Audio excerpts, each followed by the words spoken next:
Good morning, Billyjack on location. This morning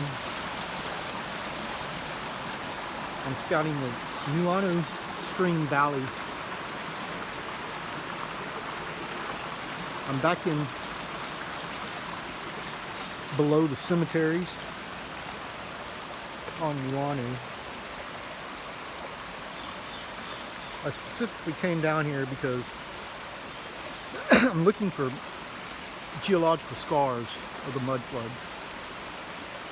I picked this area for several reasons. The main one being right to my right here, we have a huge cliff wall. As a matter of fact, I'm very close to right below the scenic pullover.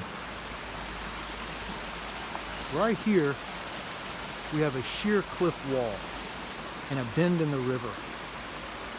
It's kind of like a slot canyon where I'm at.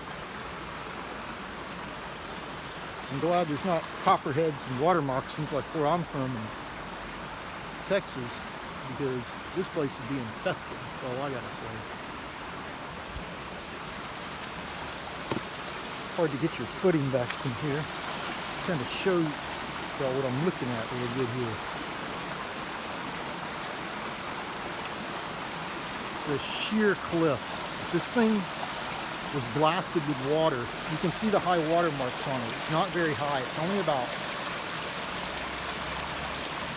6 feet up, 5 feet up right there. The debris in the trees.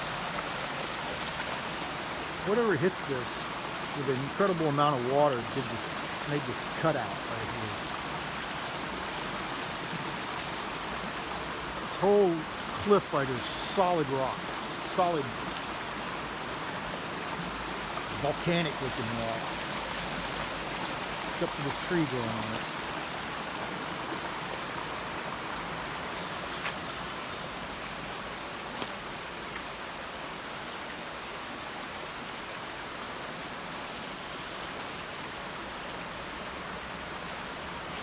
Back over here, it's just straight up.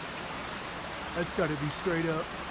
That tree up there, 200 feet or so, maybe higher. You wouldn't want to fall off that. Billyjack over and out in the Nuuanu Valley.